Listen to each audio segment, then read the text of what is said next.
முத்தூஸ் கிச்சனில் நம்ம இன்றைக்கி என்ன செய்கிறோன்னு பார்ப்போம்னா கூழ் வத்தல் எப்படி செய்கிறதுன்னு பார்ப்போம்.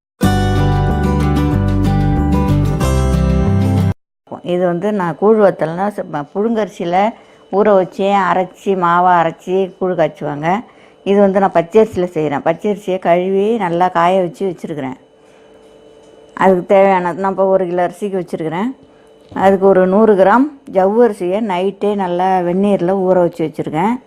அதுக்கு தேவையான அளவு பச்சை மிளகாயை நல்லா மிக்சியில் நைஸாக அடித்து போட்டுருங்க. கொஞ்சம் பெருங்காயத்தூள், ஜீரகம் முழுசாக கொஞ்சம் போட்டுக்கணும், அப்படியே அரைக்க கூடாது. நம்ம சாதம் வடிக்கிறதுக்கு எவ்வளவு வைப்போமோ அந்த அளவு நீங்கள் தண்ணி வச்சிங்கன்னா நல்லா பொங்கல் செஞ்சு கிண்டி இறக்கிடலாம். இதே ஜவ்வரிசியும் நல்லா வெந்நீரில் ஊற வச்சாலும் அது அப்படியே முழுசாக இருக்கும்.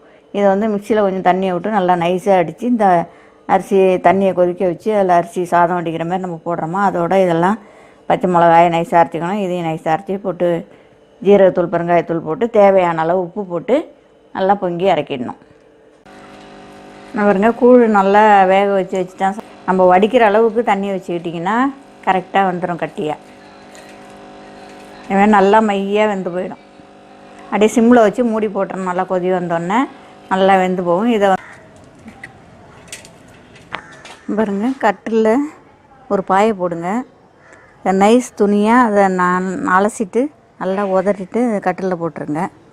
இப்போ அந்த கட்டிலில் இந்த அச்சில் வச்சு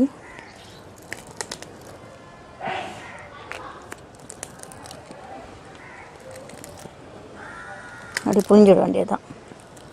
2 நாளைக்கு காய வச்சு எடுத்துட்டிங்கன்னா நம்ம 6 மாதம் 1 வருஷத்துக்கும் வச்சுக்கலாம்.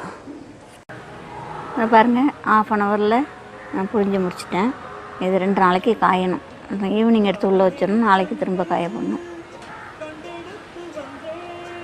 துணியிலேருந்து நைட்டு எடுத்துடணும், உரித்து எடுத்துடணும். இது 1 நாள் காஞ்சதை நம்ம துணியிலேருந்து உரித்து எடுத்து அந்த வச்சுருக்கோம். இன்னும் 1 நாள் காஞ்சதுன்னா இந்த கொஞ்சம் கனமாக விழுந்ததெல்லாம் ஈரமாக இருக்கும், அதெல்லாம் காய போட்டுடலாம். காஞ்சிடும். இன்றைக்கி நல்லா காஞ்சா மொறுன்னு நல்லா ஒடிச்சு நம்ம வறுக்கிற பக்குவமாக வச்சுக்கலாம் பொரிக்கிறதுக்கு.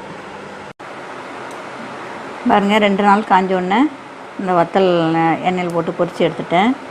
இது நம்ம வீட்டில் எப்பயும் நம்ம வச்சுருந்தோன்னா ஒரு கெஸ்ட்டு வந்துட்டாங்க, அவசரத்துக்கு ஏதாவது தொட்டுக்கு செய்ய ஒன்றும் காய் இல்லை, ஒரு கெஸ்ட்டு வந்துட்டாங்கன்னா அப்பளம் வாங்க ஓட வேண்டியல இதை 2 பொரித்து வச்சிடலாம். என்ன ஃப்ரெண்ட், நீங்களும் செஞ்சு பாருங்கள். லைக் பண்ணுங்கள், ஷேர் பண்ணுங்கள், சப்ஸ்கிரைப் பண்ணுங்கள்.